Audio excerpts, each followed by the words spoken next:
Hi, everyone. Welcome back to MJS Coaching Football. It's great to be here with you again. And subscribers, again, as we know, this doesn't cost anything. If you could push that button, I'd greatly appreciate it. So, following up my introduction to the foundation of our match concept, I'm going to build on it today in what I call our match concept foundation exchanges pre and post snap.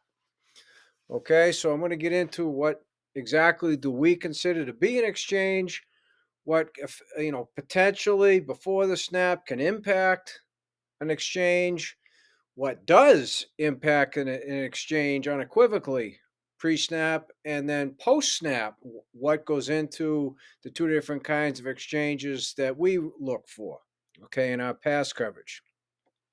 Remember, easier teaching equals easier learning, and that's where this comes from. Okay. So I'm not going to get into specific route concepts or anything like that. We're not there yet. I'm setting the stage that you need to teach your players in order for them to play with confidence, be able to play fast mentally in match concept systems, whatever your system is, whether you use numbers, colors, names, whatever it might be. Okay. So over here, I'll go through the key terms that we use to try and prepare our players for the potential of an exchange pre or post snap. Okay, what goes into that? And then over here, again, I'm not going to get into specifics. I'll just utilize today in this presentation the 10 yards of field that we have is partly of the explanation relative to a post snap exchange. Okay. So, first key term is exchange itself. All right, what does that mean? Well, for us, the receivers change their number, okay, in regards to the formation or downfield. Okay, so what does that mean? Well, remember, we number the receivers, right? Remember, the football is the dividing line. So we number the receivers outside in. So from the sideline, eligible receivers, 1, 2, get to the football over here, right?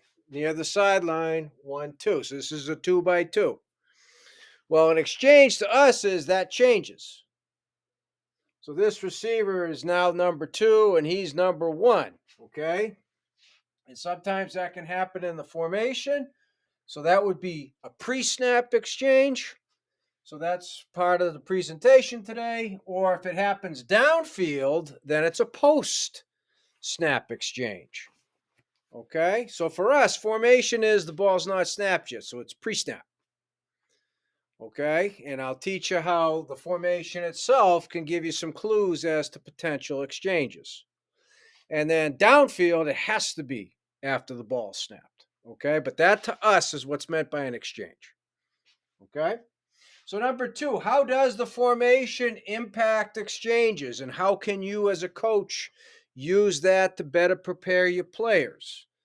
Well, before I get into that, it's called break down their tendencies, right? As the coach, that's your job, right? We talk about film study. Well, players look at film entirely different than coaches, and that's partly because as coaches, we've set the table for them and how we tag the film and how we make playlists of the film, like all of a certain potential formation to show the exchanges out of that particular formation and their favorite pass concepts out of the formation and the exchanges that right.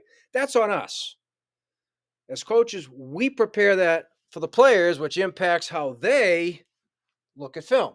Okay, so that's what we always got to understand as the coaches, we got to do all the work in order to better prepare our players to get something out of the film study. Right? I mean, unfortunately, I'm going to think that there are too many players that watch a lot of film but get nothing out of it because it hasn't been set for them properly. Like, what is it exactly that they're supposed to be watching? Well, that's where we come in. Okay, so that's a big part of what we're doing here today. So, break down the tendencies, right, as we just talked about. The impact on exchanges depends on the formation. So for us, with a cluster means we have 2 wide receivers within 2 yards of each other. They're clustered together. So here's an example of a cluster. for us, what we've found is when receivers cluster like this, after the snap is when you can anticipate the exchange, right? Post snap, right? They're together for a reason, right? To exchange downfield, okay? A bunch is three wide receivers within 5 yards, right? So down here, the bunch, again, this formation, unless something happens motion wise, if they don't do that and they snap the football, well, the formation itself is designed to have exchanges post snap. So if you teach a player, remember, easier teaching, easier learning. If you go to the trouble to teach your players this, then they're going to be that much smarter of a football player. Okay, we always talk about, oh yeah, he's very football smart. Well, don't assume, okay, that they know all of this. And again, don't let a player go, oh yeah, we did this in high school. Yeah, we did this. Well, you're not in high school anymore, okay? You're at the college that you're at, or you're at the prep school that you're at, right? So again, remember that's a sign of potential uncoachability. All right. We also have what we call the stack. Again, if nothing else happens before the ball snap, they do this to exchange post snap downfield. Okay, so you got to have a plan for that and teach your players the plan so they better understand why they're executing why the plan is what it is to account for the potential exchanges. You follow what I'm saying here? This is a generation of they don't just do what you say. They need to know why they're doing and why you're saying what you're saying, right? You got to be that much better, more detailed a teacher nowadays, and that's not a bad thing. Okay, we also have what we call a wing. That involves the tight end, right? Tight end and a receiver usually within a yard of the tight end. That gives us what we call a Tito alert, right? Which is an exchange. 2 in, 3 out. Tito alert. See, pre-snap alert. You teach your players that. Expect the exchange post-snap. Okay? We also have what we call a tight slot, which can vary. Here we have a tight slot, meaning number 2 is tight to the tackle, but number 1's still split way out of the numbers. Here would be a tight slot, again, because the number 2 is near the tackle. Now number 1 is close, so yeah, technically that's also a cluster. We just simplify it and say because he's near the tackle, that's a tight slot, right? But there's the potential for a post-snap exchange downfield. Okay, so that's the impact formations can have, and it's up to us to teach that to the players. So at the college level, you do that in the spring. Even if you got 4-year players, 5-year players, they're going to get it every spring. You just can speed up that teaching progression because it should be and better be just review, but it's a necessary review. Then you do it again in the preseason. Then you do it each week in the game plan. It's a part of your Monday schedule, right? So let's go through it again. Now, this week, this team does the cluster. This team does the tight slot. This team does the bunch. It does the bunch wide or it does the bunch tight, right? And you got to go through all those things. Okay, very, very important. So then you go from the impact formations half to, well, now number 3, pre-snap, what else can happen that will impact whether or not there's an exchange? Well, you got motion, and so now you got to teach your players who's eligible, or you have a shift where multiple players shift and then reset. So you most likely have a totally new formation, okay? So as an example, right, pre-snap, up here, you got to teach your players that in order to motion, they got to be off the ball. Okay? So up here, you just very simply, you can have spring quizzes, preseason quizzes, even in-season part of your game plan. Who are the motion eligible guys in this formation? Right? So for this formation, it'd be that number 2. It'd be that number 1, and of course it would be number 3, the running back. Those are the only guys who can go in motion pre-snap. Okay? And so part of it would be, of course, as well, it's not all that likely that this number 2 is going to motion toward the sideline. He might, but it's not as likely, right? However, you got to teach. That happens. What's the pre-snap exchange? Now he's number one and he's number two. So that changes, as an example, if you're playing our match quarters grade 4, now you're cluing this guy. Now the corner's got to bump out. Here's number one while he's cluing number two. It impacts who they're reading. Okay, so that's very, very important that you teach these things in a progression.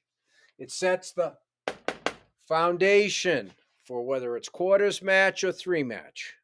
Okay, so hopefully that's making sense. Pre-snap motion, right? Who's eligible? He is. Who's eligible? They are, right? Who's eligible? He is. Who's eligible? Who's eligible? Who's eligible?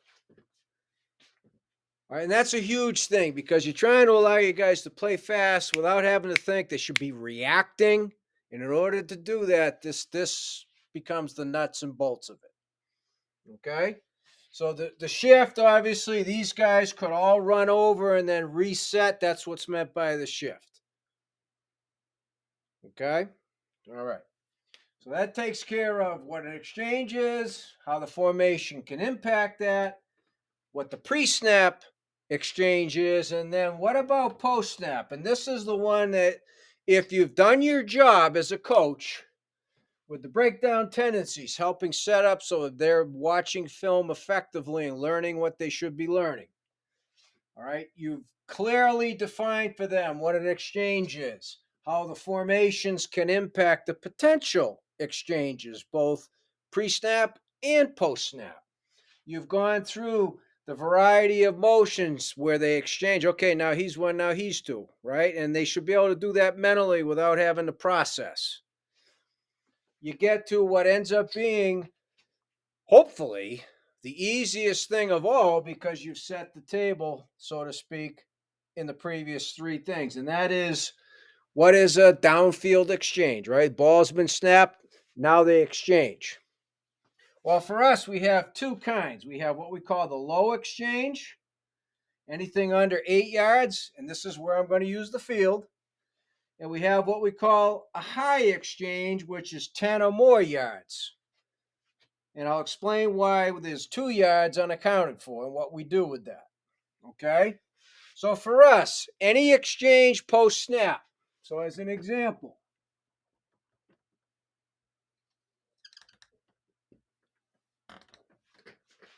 okay, this is an exchange downfield under 5 yards, right? He's the new 1.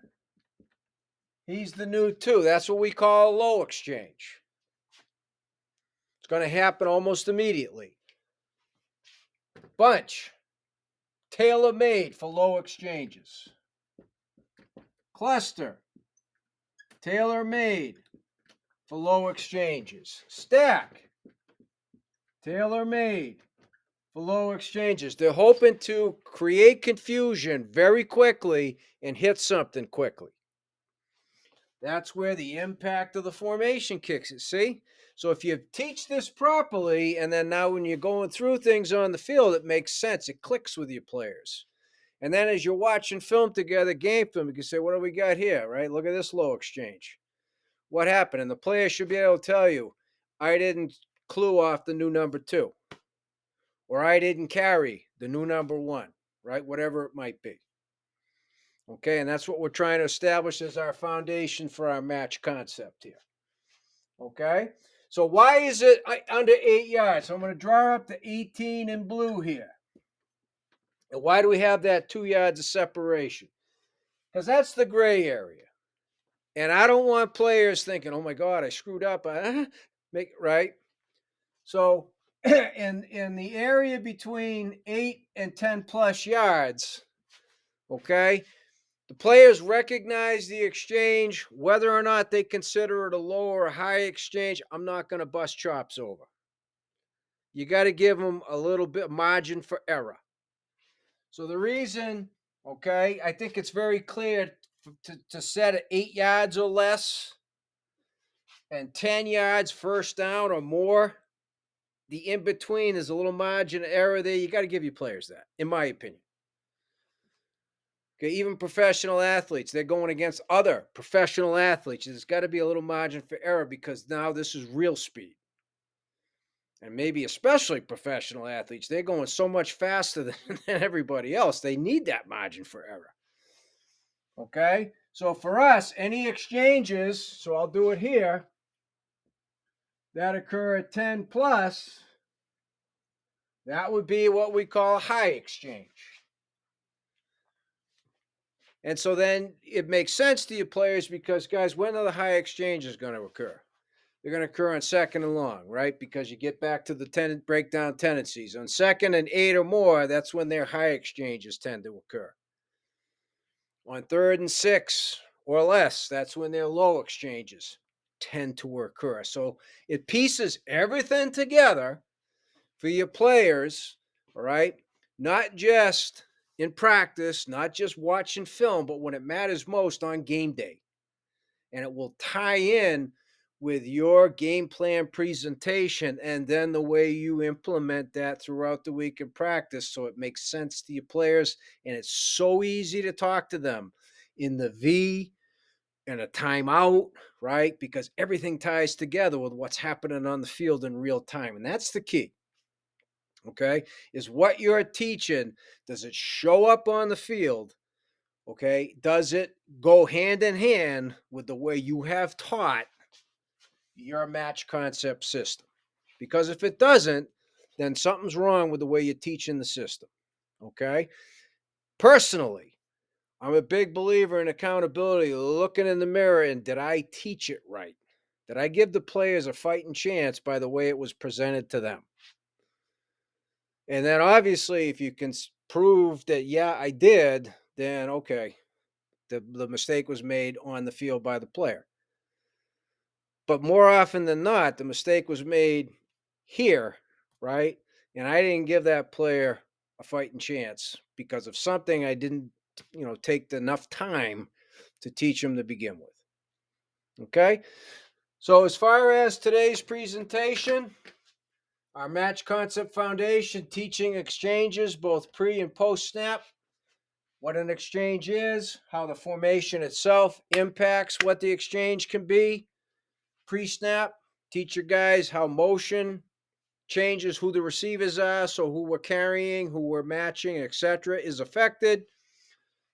The difference between a shift and a motion, and then post snap, giving your guys margin for error and teaching them when the low exchanges are likely to occur versus the high exchanges. Okay? Thank you for watching MJS Coaching Football. I do really appreciate it.